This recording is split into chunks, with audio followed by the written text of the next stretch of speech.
అందరికీ praise the lord. ఈ రోజున మన ముఖ్య ధ్యానాంశము, మనము జీవము పొందాలంటే ఏం చేయాలి?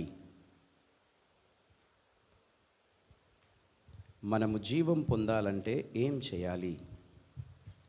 దేవునికి స్తోత్రం కలుగును గాక. దేవుని బిడ్డలారా, దేవుడు అందరినీ ప్రేమించేవాడు.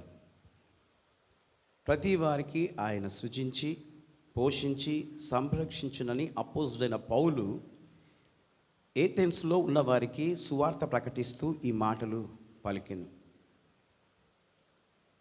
అపోస్తలుడైన పౌలు దేవుడు అందరినీ ప్రేమించేవాడని సువార్తను ప్రకటిస్తున్నాడు. మొదటిగా యోహాను సువార్త 5వ అధ్యాయం 40వ వచనం. John 5th chapter 40th verse. అయితే మీకు జీవము కలుగునట్లు మీరు నా యొద్దకు రానొల్లరు. దేవునికి స్తోత్రం కలుగును గాక. ఈ లోకంలో చాలామంది నేను బ్రతకాలి, చాలా సంవత్సరాలు బ్రతకాలి అని ఎంతో ఆశ కలిగి ఉంటారు. బ్రతుకు మీద ప్రతి ఒక్కరికి ఆశనే ఉంటుంది. వాళ్ళు చిన్నలే కానీ, యవనస్తులే కానీ, వృద్ధులే కానీ నేను చాలా రోజులు జీవించాలి, చాలా రోజులు బ్రతకాలి అని అనుకుంటూ ఉంటారు. అయితే ఇక్కడ దేవుని వాక్యం ఏం సెలవిస్తుందంటే, యోహాను భక్తుడు ఈ మాట మనకు తెలియజేస్తూ మాట్లాడుతున్నాడు. అయితే మీకు జీవము కలుగునట్లు మీరు నా యొద్దకు రాలున్నారు. దేవుని దగ్గరికి చాలామంది రావడం లేదు. క్రైస్తవులైనప్పటికీ వారికి ఎన్నో పనులు పెట్టుకొని ఆ భారంతో వారు దేవుని మందిరానికి రాలేకపోతూ ఉన్నారు. మరియు ఈ క్రిస్మస్ సందర్భంగా రకరకాలైన పనులు ఈ నెలలోనే వస్తూ ఉంటాయి. ఈ 11 నెలలు మర్చిపోతారు. ఈ 12వ నెల రాగానే చాలా బిజీగా ఉంటారు. దానికి తగినట్లుగా సంఘాన్ని కూడా మర్చిపోయి వారి సొంత పనులకు సమయాన్ని కేటాయిస్తుంటారు. ఎందుకు? పండుగ సందర్భంగా. దేవునికి స్తోత్రం. దేవుని బిడ్డలారా, ఈ పండుగలు వచ్చి పోతూ ఉంటాయి. కానీ మన ఆత్మీయ జీవితము బలపడాలంటే దేవుని మాటలు వినాలి. హల్లెలూయా. దేవుని ఆరాధనకు రావాలి. దేవుని వాక్యము వింటేనే తప్ప మనకు జీవము వస్తుంది. కాబట్టి దేవుని దగ్గరికి రాకపోతే మనము ఆ జీవవాక్యాన్ని వినలేం. దేవుడు ప్రతి ఆదివారము ఒక్కొక్క మాటతో మనిషిని సరిచేయాలని మాట్లాడుతూ ఉంటాడు. కాబట్టి ఈ రోజున సంఘానికి రాని వారి కొరకై ఈ మాటలు తెలియజేస్తూ ఉన్నాడు. సైతానుడు రకరకాలైన శోధనలను, మరి రకరకాలైన ఆలోచనలను కలుగజేస్తూ దేవుని మందిరాన్ని రానియకుండా వాడు ఎంతో ప్రయత్నం చేస్తూ ఉంటాడు. ఎందుకంటే వాక్యంలో రాయబడినట్లుగా, నా మందిరంలో ఒక్క దినము గడిపితే 1000 దినములతో సమానం. ఒక్క దినం డుమా కొడితే 1000 రోజులు యాబ్సెంట్స్ రానట్టే. కాబట్టి ఒక్క దినం వస్తే 1000 దినాలకు దేవుడు పోలుస్తూ ఉన్నాడు. కాబట్టి సైతాను వాని పని వాడు చేస్తూ ఉంటాడు. వాడు రానియకుండా వాడు ఎన్నో ఆటంకాలు కలగజేస్తూ ఉంటాడు. కాబట్టి ఇక్కడ మరి దేవుడు ఈ మాటలను తెలియజేస్తూ మాట్లాడుతున్నాడు. అయితే 41వ వచనం, నేను మనుష్యుల వలన మహిమ పొందువాడను కాను. దేవునికి స్తోత్రం కలుగును గాక. చాలామంది సేవకులు ఈ రోజుల్లో వారు మహిమ పొందాలని ఎన్నో ప్రయత్నాలు చేస్తూ ఉంటారు. కాబట్టి దేవుడు వారి పేరును బట్టి, వారి ఘనతను బట్టి దేవుడు మహిమ పొందడట. దేవుడు మహిమ పొందడు. ఇప్పుడు అమ్మగారు సాక్ష్యం చెప్పినారు. ఇప్పుడు నాకు ఏమీ లేవు, సామాన్లు కూడా లేవు. ఆమెకేం లేదు, ఆమెకు చర్చే సమస్తం. ఒక పెట్టె లేదు, ఒక తాళం చెయ్యి లేదు, ఏం బట్టలు లేవు. ఎవరిస్తే వాళ్ళు అప్పటిదప్పుడు కట్టుకుంటుంది. ఎవరన్నా డబ్బులు ఇస్తే అది సంచిలో పెట్టుకొని అక్కడ చర్చి ఇక్కడ చర్చికి తిరిగి ఆమె జీవనాన్ని కొనసాగిస్తుంది. ఆమె బ్రతుకుతుంది. హల్లెలూయా. ఆమె బ్రతుకుతుంది. చినిగిపోయిన చీర కట్టుకున్నా ఆమె బ్రతుకుతుంది. హల్లెలూయా. కనుక దేవునికి స్తోత్రం కలుగును గాక. అందుకే దేవుని యొద్దకు రావాలి. ఎక్కడికి రావాలి? దేవుని మందిరానికి రావాలి. అప్పుడు నీవేమవుతావు? బ్రతుకుతావు. మొదటిగా యేసు వద్దకు రావలెను. సెకండ్, సామెతల గ్రంథం 14వ అధ్యాయం 30వ వచనం. Proverbs 14th chapter 30th verse. సాత్వికమైన మనసు శరీరమునకు జీవము, మత్సరము ఎముకలకు కుళ్ళు. సాత్వికమైన మనస్సు శరీరమునకు జీవము. సాత్వికం. ఈ సాత్వికుడు ఎవరు అని అంటే యేసుక్రీస్తు ప్రభుల వారు. ఆయన సాత్వికుడు. సాత్వికుడై ఆయన గార్ధబము మీద ప్రయాణం చేశాడు.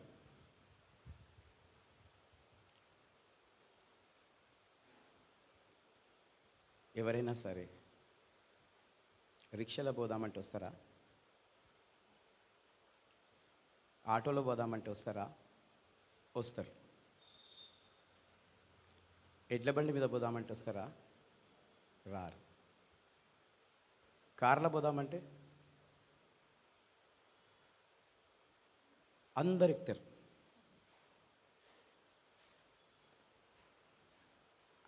యేసుప్రభు దేని మీద ఎక్కిండు? గాడిద మీద ఎక్కి ప్రయాణం చేసిండు. ఎవరైనా సృష్టికర్త. హల్లెలూయా. యేసయ్య సృష్టికర్త. తనను తాను తగ్గించుకొని ఒంటె మీద ఎక్కి కూర్చోలే, ఏనుగు మీద ఎక్కి కూర్చోలే, గాడిద మీద కూర్చున్నాడు. సాత్వికమైన మనస్సు శరీరమునకు జీవము. అనగా మనము కూడా అలాంటి మనస్సును కలిగి ఉండాలి అని దేవుని వాక్యము చెప్తుంది. అలాంటి మనసు కలిగిన వారు, వారికి జీవం వస్తుందని దేవుని మాటలు సెలవిస్తూ ఉన్నాయి. దరిద్రుని బాధించువాడు వారి సృష్టికర్తను నిందించువాడు. 31వ వచనం.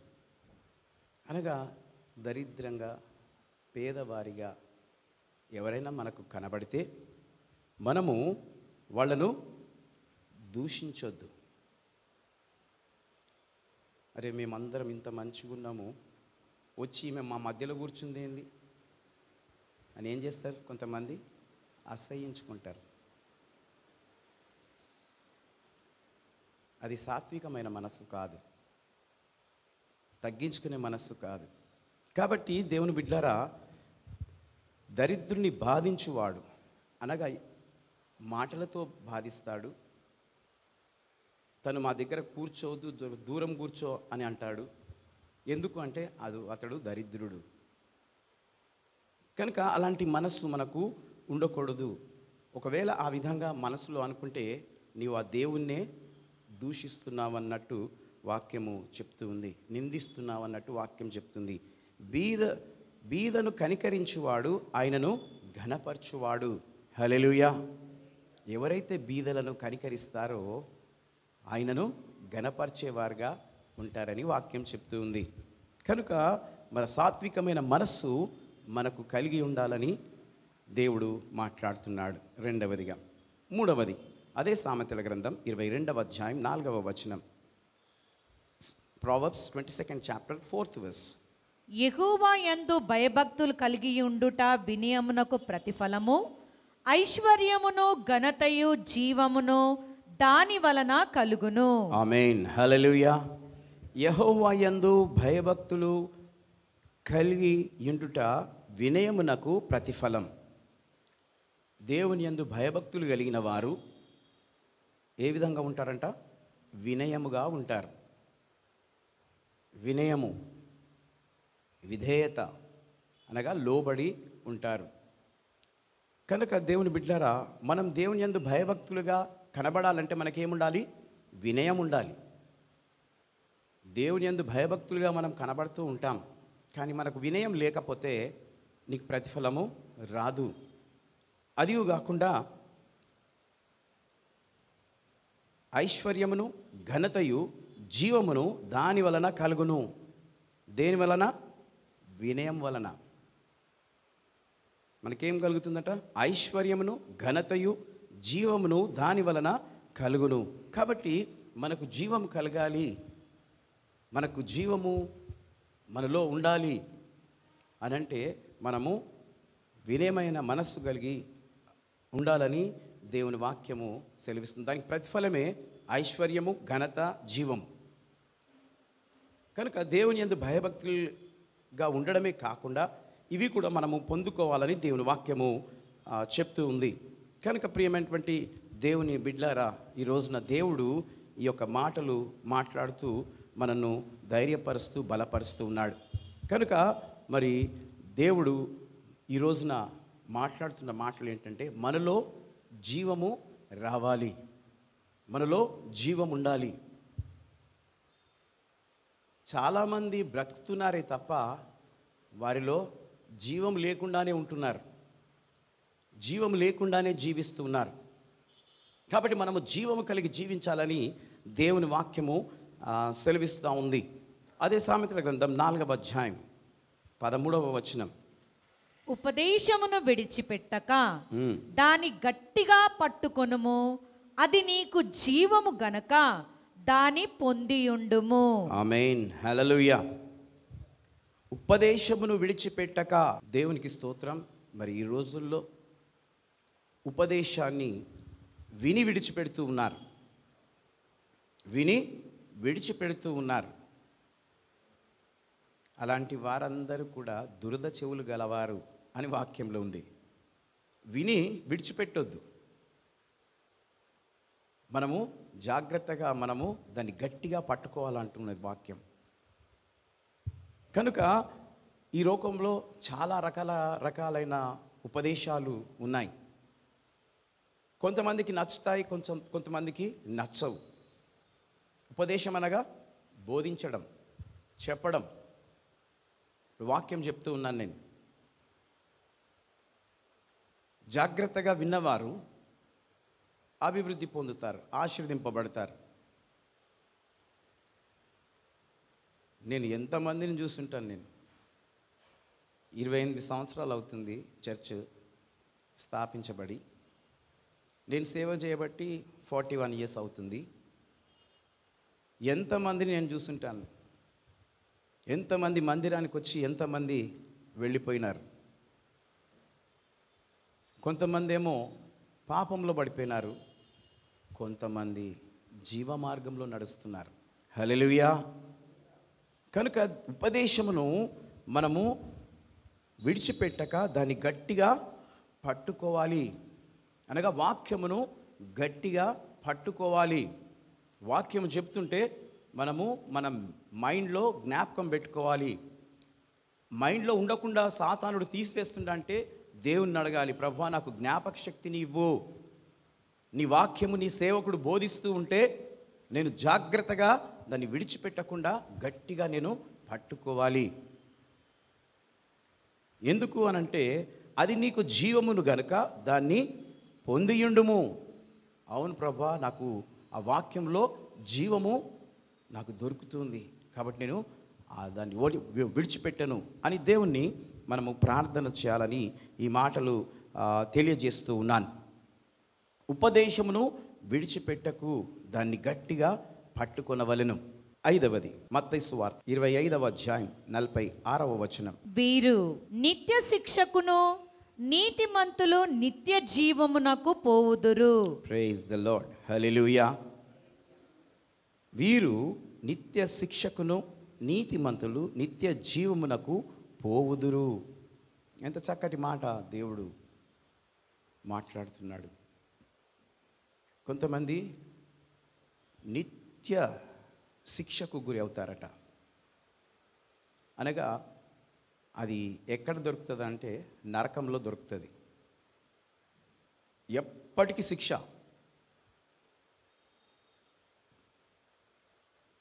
వీరు దేవుని వాక్యములు విని విడిచిపెట్టిన వారి పరిస్థితి, వారు ఈ అశిక్ష నుండి తప్పించుకోలేరు.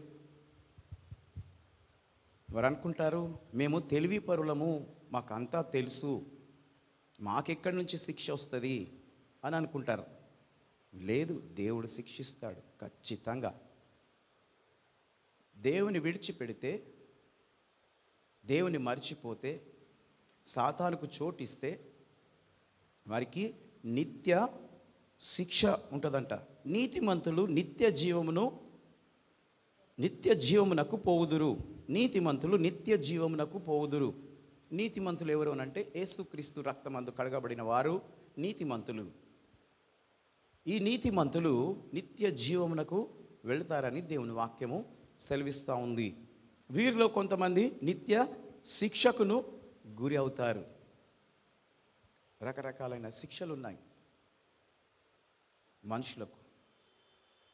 ఒక్కొక్కరింట్లో ఒక్కొక్కరి బాధ నేను తిరిగి వింటూ ఉంటే చాలా విచిత్రంగా అనిపిస్తూ ఉంటుంది.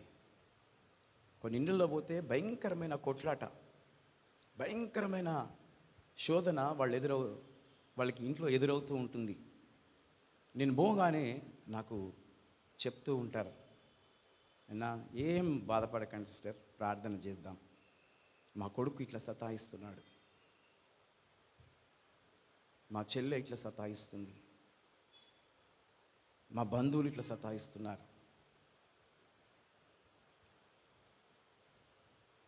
దేవునికి స్తోత్రం కలుగును గాక. అది ఒకలాంటి శిక్షనే. యేసుప్రభు నమ్ముకున్న తర్వాత సైతానుడు మనల్ని త్రిప్పివేయడానికి, ప్రభువు నుండి దూరం చేయడానికి, ప్రభువు దగ్గరికి రానియకుండా చేయడానికి ఇవన్నీ శోధనలు. అయినా వాటిని మనము జయించాలా. హల్లెలూయా. జయించిన వానికే ఆ నిత్య జీవం. కనుక దేవునికి స్తోత్రం. దేవుని బిడ్డలారా, యేసుప్రభు అన్నారు, నేనే మార్గమును సత్యమును జీవమును, నా ద్వారానే తప్ప ఎవ్వడును ఆ పరలోక రాజ్యానికి రానేరడు. కనుక ఆయనలో జీవం ఉన్నది. ఆ యేసుక్రీస్తు ప్రభు వారిలో జీవం ఉందని దేవుని వాక్యము చెప్తూ ఉంది. కనుక నీతిని కృపను అనుసరించవలెను. నీతిని కృపను మనము అనుసరించినట్లయితే ఆ నిత్య జీవాన్ని మనము పొందుకోగలుగుతాం. 6వది మార్కు సువార్త 10వ అధ్యాయం 17 నుండి 19 వరకు చదువుకుందాం. ఆయన బయలుదేరి మార్గమున పోవుచుండగా ఒకడు పరిగెత్తుకొని వచ్చి ఆయన ఎదుట మోకాలుని, సద్బోధకుడా, నిత్య జీవమునకు వారసుడగుటకు నేనేమి చేయుదునని ఆయన అడిగాను. యేసు, నన్ను సత్పురుషుడని ఎలా చెప్పుచున్నావు? దేవుడొక్కడే కాని మరి ఎవడునో సత్పురుషుడు కాడు.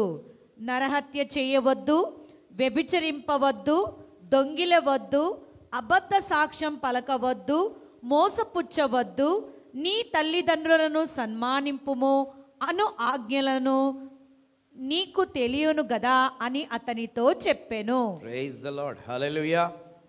దేవునికి స్తోత్రం. దేవుని బిడ్డలారా, ఇక్కడ మరి యేసుక్రీస్తు ప్రభుల వారు ఎంత చక్కటి మాటలు మాట్లాడుతున్నాడో మనము చూడగలుగుతున్నాం. ఆయన బయలుదేరి మార్గమున పోవుచుండగా ఒకడు పరిగెత్తుకొని వచ్చి ఆయన ఎదుట మోకాళ్ళుని. ఒక వ్యక్తి, యేసు ప్రభుల వారు మరి సువార్తను ప్రకటిస్తూ ఆయన వెళుతూ ఉండగా మార్గంలో ఒక వ్యక్తి కలిశాడట. కలిసి ఆయన ఎదుట మోకాళ్ళ మీద ఉన్నాడు, పరుగెత్తుకొని వచ్చి. ఆయన ఏమంటున్నాడంటే, సద్బోధకుడా, అనగా సత్యాన్ని బోధించేవాడా, నిత్య జీవమునకు వారసుడగుటకు నేనేమి చేయుదునని ఆయనను అడిగాను. నిత్య జీవం అనగా పరలోకంలోనికి వెళ్ళాలంటే నేనేం చేయాలి అని అంటున్నాడు. అప్పుడు యేసు ప్రభు అంటున్నాడు, దేవుడు ఒక్కడే కానీ మరి ఎవడును సత్పురుషుడు కాడు. దేవుడు ఒక్కడే, కానీ సత్యంగా ఉండేవాడు ఎవరు లేరు, ఏ పురుషుడు లేడు అని సంబోధిస్తూ ఆయన అంటున్నాడు, యేసు నన్ను సత్పురుషుడని ఎలా చెప్పుచున్నావు? ఒక ప్రశ్న ఆ వ్యక్తికి వేస్తూ ఉన్నాడు. నన్ను సత్పురుషుడని ఎలా చెప్పుతున్నావు అంటే అప్పుడు యేసు ప్రభు అంటున్నాడు, నరహత్య చేయవద్దు, వ్యభిచరించవద్దు, దొంగిలించవద్దు, అబద్ధ సాక్ష్యము పలకవద్దు, మోసపుచ్చవద్దు, నీ తల్లిదండ్రులను సన్మానింపు అను ఆజ్ఞలను నీకు తేలును కదా అని అతనితో చెప్పెను. ఈ వ్యక్తితో అంటున్నాడు యేసు ప్రభు ఈ మాట. ఎందుకు సత్పురుషుడా అని యేసు ప్రభును అన్నాడంటే ఇవన్నీ కూడా ఆయనలో లేవు. హల్లెలూయా. యేసు ప్రభులో ఉన్నాయా? నరహత్య ఉందా? లేదు. వ్యభిచారం ఉందా? లేదు. దొంగతనం ఉందా? లేదు. అబద్ధ సాక్ష్యం ఉందా? లేదు.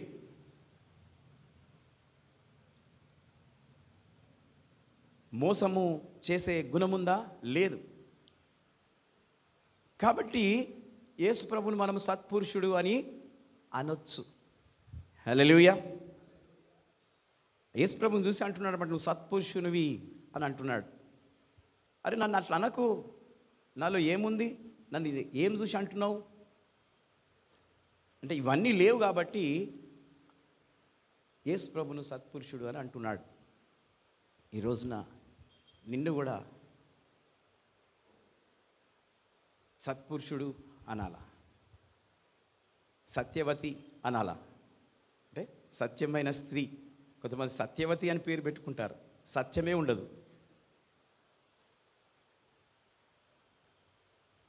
కాబట్టి దేవునికి స్తోత్రం. దేవుని బిడ్డలారా, నీ తల్లిదండ్రులను సన్మానింపుము. సన్మానము బైబిల్లో చాలా చోట్లలో వ్రాయబడి ఉన్నది సన్మానం గురించి. చాలామందికి అది తెలియదు.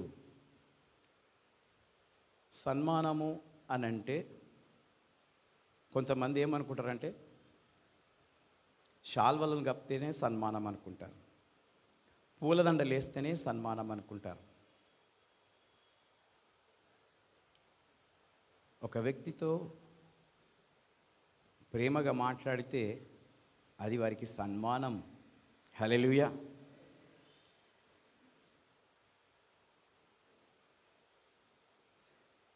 కాబట్టి బైబిల్లో విధవరాన్లను సన్మానించుడి, తల్లిదండ్రులను సన్మానించుడి, సుఖము కలుగజేసే వారిని సన్మానించుడి, భయభక్తులు గల వారిని సన్మానించుడి, భర్తను భార్య సన్మానించాలి, భార్యను భర్త సన్మానించాలి. అదే ప్రకారము మందిరమును, పరిశుద్ధ మందిరమును సన్మానించుడి, రిటైర్డ్ అయిపోయిన వాళ్ళను సన్మానించుడి. కదండి, ఎన్నో రకాలైన సన్మానాలు ఈ లోకంలో బైబిల్ గ్రంథంలో వ్రాయబడి ఉన్నాయి. హల్లెలూయా. మరి మనం ఏ రకమైన సన్మానంతో సన్మానిస్తున్నాం? యేసుక్రీస్తు ప్రభుల వారు ఆయన సాత్వికుడై మంచి మనస్సు కలిగి ఆయన మాదిరిగా ఆయన జీవించాడు. కాబట్టి ఆయనలో ఆ జీవం ఉంది కాబట్టి మనుషుణ్ణి ఇప్పటి వరకు ఆ జీవముతో మనిషిని నడిపిస్తున్నాడు. కనుక దేవునికి స్తోత్రం. దేవుని బిడ్డలారా, దేవుడు మరి ఈ మాటలు తెలియజేస్తూ మాట్లాడుతూ ఉన్నాడు. కనుక మనము కూడా దేవుని వాక్యానుసారంగా నడిస్తేనే తప్ప ఆ పరలోక రాజ్యానికి, ఆ నిత్య రాజ్యానికి మనము వారసులము కాలేమని దేవుని వాక్యం చెప్తుంది. రోమీయులకు రాసిన పత్రిక ఏడవదిగా రోమిలోకి రాసిన పత్రిక 8వ అధ్యాయం 16వ వచనం. మనము దేవుని పిల్లలమని ఆత్మ తానే మన ఆత్మతో కూడా సాక్ష్యమిచ్చుచున్నాడు. Praise the lord. 6వదిగా దేవుని వాక్యమును అనుసరింపవలెను. ఈ యొక్క రోమిలోకి రాసిన పత్రికలో దేవుడు ఈ మాటలు తెలియజేస్తూ ఉన్నాడు. ఏమంటున్నాడంటే, మనము దేవుని పిల్లలమని ఆత్మ తానే మన ఆత్మతో కూడా సాక్ష్యం ఇచ్చుచున్నాడు. మన కొరకు సాక్ష్యము ఇతరులు చెప్పాలి. నీ గురించి నువ్వు చెప్పుకుంటే నిన్ను నీవు పొగుడుకుంటున్నావని అర్థమవుతుంది. మన గురించి ఇతరులు చెప్పాలి సాక్ష్యం. అనగా మన సాక్ష్యము ఏ విధంగా ఉండాలి అంటే, మన ప్రవర్తననే కానీ, మన మాటనే కానీ, మన ఆప్యాయతనే కానీ, మన ఆత్మీయతనే కానీ సరిగ్గా ఉంటేనే తప్ప మన కొరకు వేరే వాళ్ళు సాక్ష్యము చెప్పగలరు. మనం సరిగ్గా లేకుండా నేను ఇంతగానం సహాయం చేసినా, ఇంతగానం నేను వాళ్ళకు ఆదుకున్నా, నా గురించి ఎప్పుడు ఎవరు సాక్ష్యం చెప్పరు ఎందుకు అని కొంతమంది ఆలోచన చేస్తూ ఉంటారు. నిజమే, నీ సాక్ష్యం కరెక్ట్గా ఉంటే ఎందుకు చెప్పరు? నువ్వు కరెక్ట్ లేకుండా నాకు సాక్ష్యం చెప్పాలంటే ఎందుకు చెప్తారు? నువ్వు సహాయం చేసిన వాడవు కాదు, పరిగెత్తుకుని వచ్చి ఆదుకున్న వాడవు కాదు,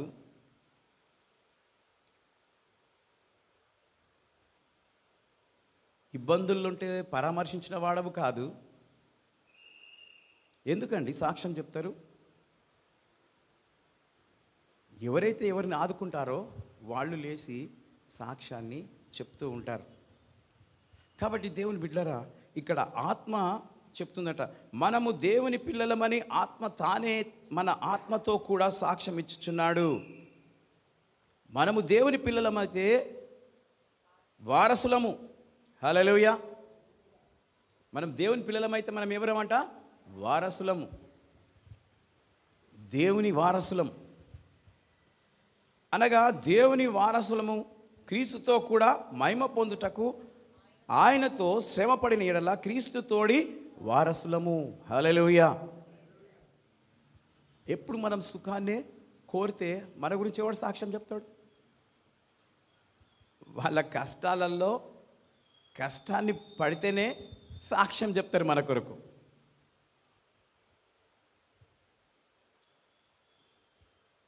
లాస్ట్ ఇయర్లో సన్ని వాళ్ళ అన్న వాళ్ళ ఇంటికి పోయి చీరాల అక్కడ ప్రార్థన చేసేసి వచ్చినాం. పెద్ద ఓపెన్ స్థలం ఉన్నది, కొంతమంది సిస్టర్స్ కూడా వచ్చిండ్రు.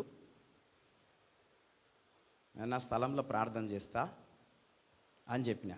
సరే, వాళ్ళ ఇంట్లో మీటింగ్ పెట్టి స్థలంలో ప్రార్థన చేసి వచ్చిన. ప్రభువా, ఇక్కడ ఇల్లు కట్టబడాలా. ప్రార్థన చేసినాం, వచ్చినాం. నేను మర్చి కూడా పోయినా. సాటర్డే సన్ని వాళ్ళ వద్దమ్మ ఫోన్ చేసి, బ్రదర్ మేము ఇల్లు కట్టుకున్నాము, వచ్చి సోమవారం గృహప్రవేశం చేయాలి అని అన్నారు. హల్లెలూయా. దేవునికి స్తోత్రం కలుగును గాక. వాళ్ళు ఎంత కష్టమైన పరిస్థితిలో ఉన్నారంటే అంత కష్టమైన పరిస్థితిలో ఉన్నారు.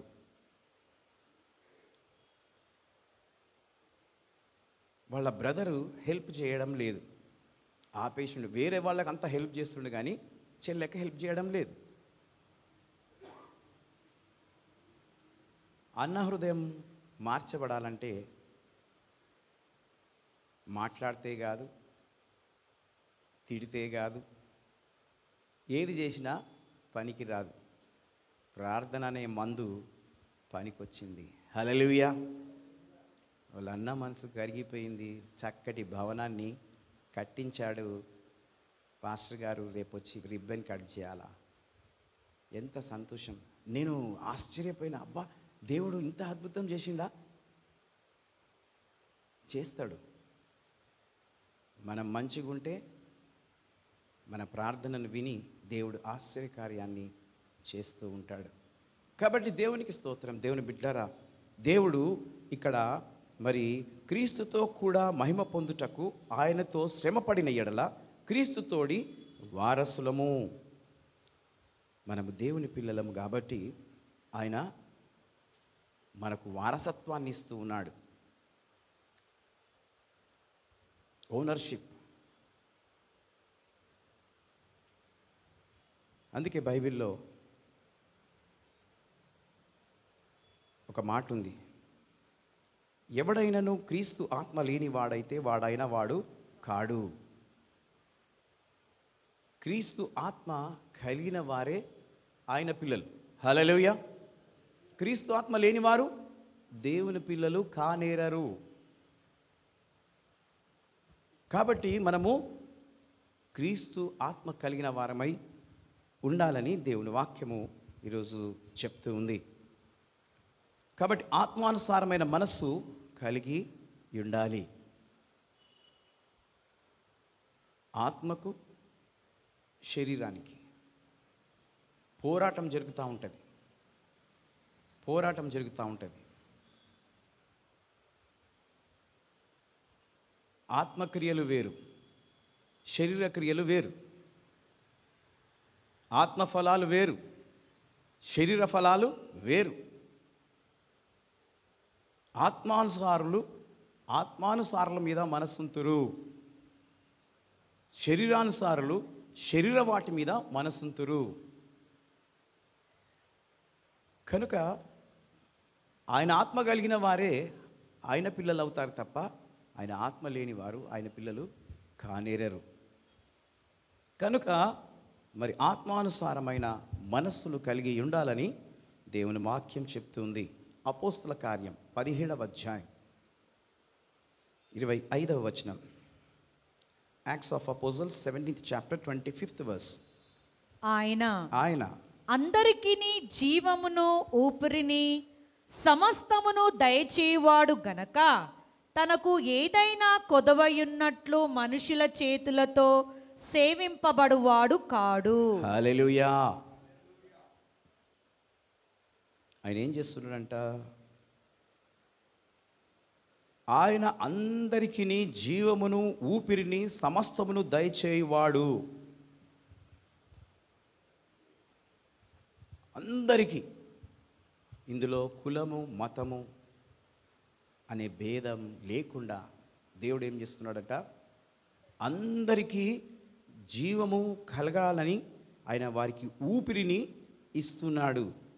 సమస్తమును దయచేయువాడు గనుక తనకు ఏదైనాను కొదువ ఉన్నట్లు మనుషుల చేతిలో సేవింపబడువాడు కాడు.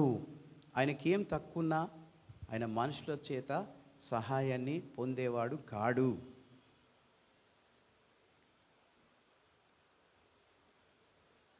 కాబట్టి మనము ఆయనను కలిగి ఉండాలని దేవుని వాక్యం చెప్తుంది. జీవమును సమస్తమును దయచేయువాడు.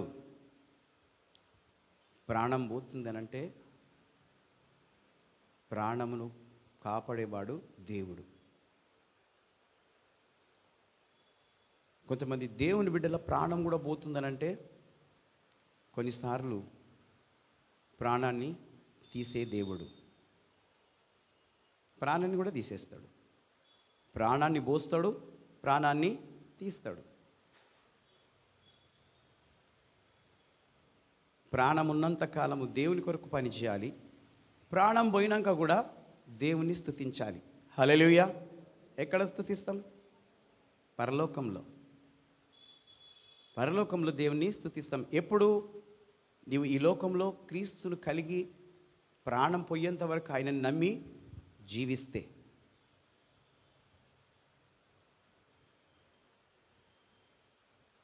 కాబట్టి దేవునికి మహిమ కలుగును గాక. దేవుని బిడ్డలారా, ఈ రోజున దేవుడు మనము జీవము పొందాలంటే ఏం చేయాలి దాని విషయమై మాట్లాడుతూ ఈ మాటలన్నీ మనతో మాట్లాడాడు. మొదటిది, యేసునొద్దకు రావలెను. రెండవది, సాత్వికమైన మనసు కలిగి ఉండవలెను. మూడవది, ఆయన యందు భయభక్తులు కలిగి ఉండవలెను. 4వది, ఉపదేశమును విడిచిపెట్టక దాన్ని గట్టిగా పట్టుకొనవలెను. 5వది, నీతిని కృపను అనుసరించవలెను. 6వది, దేవుని వాక్యమును అనుసరింపవలెను. 7వది, ఆత్మానుసారమైన మనస్సు కలిగి ఉండవలెను.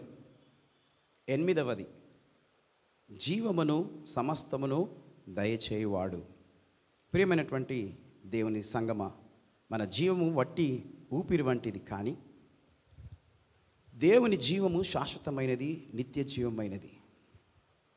అట్టి జీవము మనకు సమృద్ధిగా దయచేయవలనని ప్రభు అయిన యేసుక్రీస్తు ఈ లోకానికి వచ్చెను గనుక నీవు ఆయన యందు విశ్వాసము ఉంచుము. మీరు జీవించాలంటే ఆయనను మనము వెంబడించాలని దేవుని వాక్యము చెప్తుంది. ఈ మాటలు పాటిస్తూ మీరు ముందుకు సాగాలని ఈ మాటలు చెప్తూ ముగిస్తున్నాను. దేవుడు ఈ మాటలు దీవించి ఆశీర్వదించునుగాక. May God bless you.